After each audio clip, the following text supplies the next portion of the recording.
I am Jeffrey Rogue Kohut. This is my Potter's Journal, January 2021. Just spent a week making 100 mugs, pretty much all the same. Amongst other studio jobs, I've got a select few here though that we will turn into the Rogue mugs. These are the ones we'll have fun with. Okay, these are the ones for the spice. And I did a glaze firing this week. A lot of it was the same old thing, but I have got a little box of gems. This takes me back to last March when I did dip the slip pot in the slip thing and the scratchy sgraffito. These have been sitting here since then. When I loaded the kiln with the kiln full of blue pots, I pulled these out and look at this. This was so foreign to me when I did it, and it looked so rough and raw, but when the glaze comes over it smooths it all out so beautifully. And this is, and you've seen this before, I have not been able to get the traditionally, this is done on redware clay, earthenware clay with a yellow slip or a glaze. Well, I have not been able to get that to work out, so I decided I think I like it, the green glaze. It'll work like this. And I think an admirer from California may pick out one of these little shots. There's 3 of them here. And these things were nice at the shows that because they're much more work, that people did respond to them and were willing to pay a fair amount more for the scratchy sgraffito. So, and this one does have the very raw looking tulips that kind of change shape and size as they move around the pot. And here we go with the heart. So I'm going to have to look at, oh, I can't believe I'm saying this, in addition to Pennsylvania and English slipware, maybe I will have to look into tattoo art. After a year, after making 100 mugs, I am almost more excited about this little board of 6 shots. Now, I did about 30 of these. It'll be regular glaze and stamped Pittsburgh, but this is the small select few of the glazed, or the slip trail, the Rogue mugs shots. And the first time I did this for the sgraffito, the slip or slip combing, dipping it in, my preferred method was always to brush it on. I had no idea if I was getting this right or not, if it was too thick or thin, if the pots were too wet or dry.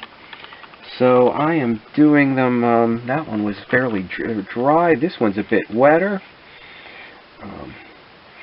And maybe we'll let some fingerprints show on this one. So I guess maybe there is some leeway on getting it right. You know, it being too thick or thin, the pot's too wet or dry.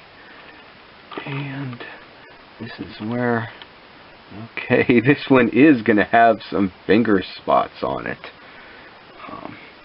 And I'm surprised it took me, I did not knowing and feeling, you know, is this right or not? It took me almost a year to fire those first pieces. Okay.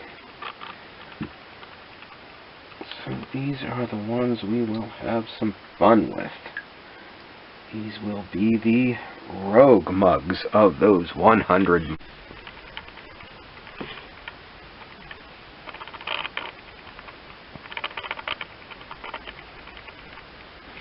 And another thing that surprised me is how, compared to dipping this in water, it seems to completely saturate and re-liquefy the pot to the point where you really can't touch it or them. So they'll need to sit there, especially if they were entirely covered, until you're ready to deal with them. And the next day the pots are ready to scratch and the bucket of slip is frozen. So we will have to move in where it's warmer. Okay, the stove is glowing. I don't know. It can't be good to move the pots in on the end table next to the stove, but some of us have our priorities as a potter. I got these out of the other studio just in time. After I dipped them in the slip, I thought they would be... Didn't think about it, but it seemed like just a short time later I came back and I thought I saw frost forming on one of them. So I got these guys out just in time. I would hate to have lost these. The rogue pots after the, doing 100 mugs, the stamping them Pittsburgh and all the handles. These were the fun ones to have fun with. I would have hated to lose these, of all of them. And interesting about the skulls, what was it? I guess the ducks were a big thing in the 80s. In the 90s, it was cherubs, sunflowers. Around 2000, I was slow to discover that one, and slow too on this, discovering the skulls. Although I'd photographed them on the pyramids in Mexico, and always wanted to do something with them.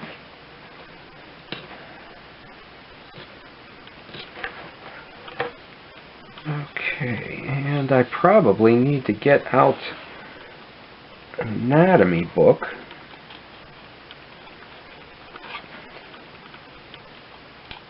and do some sketches just like I did with the bluebirds. Well, I didn't get the bluebird sculpture made. And let's see, I did a couple little shots here too. And it may be why it took me a year to fire, well, almost a year to fire these, because they look so rough and ugly here, but the glaze really cleans and smooths them up. And I did pencil this one on, but I really like the historic Pennsylvania or English slipware pieces done by, untrained artists.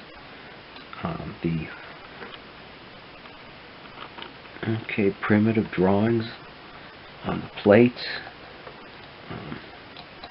In this instance, a pattern. That's maybe somewhat traditional, but commemorative plates with a house or a person or an event.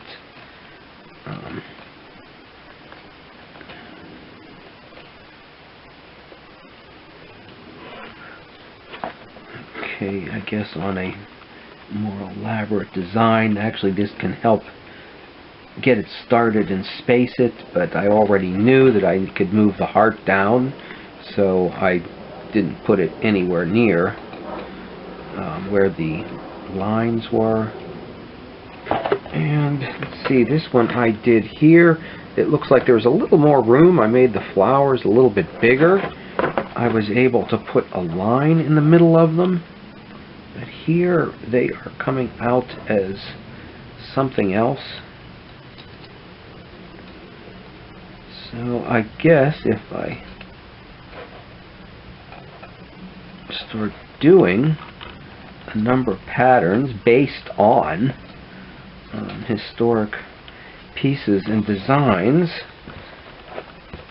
that each time you do it, there could be some variation. I was very happy thankful for all the comments getting me through the 100 mugs and the 100 handles. And some new ones that I hadn't seen, and some that I forgot or thought that have I seen this name before. So I always like to, before I answer a comment from somebody I don't know, to see okay, if they've got some interest in art or ceramics and they're not a machine. And was real pleased this week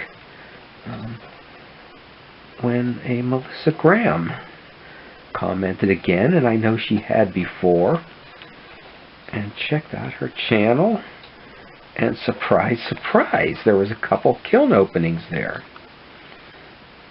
And she had a very nice sgraffito mug. Okay, and you know, on the back of this one, I very quietly made, to contrast all that was going on the other side, a very quiet. Let's see, what did I do? And then 3 little lines. Oh, this is even smaller than on that. Very quiet little heart.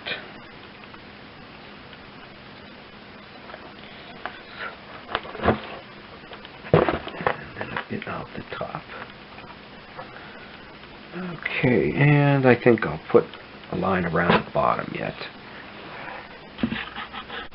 And if you're still watching, okay, you might be shy about commenting, but do please hit like, subscribe, and stop back to see these guys with the birds and the others come out of the kiln. I will be doing more of this in the coming weeks.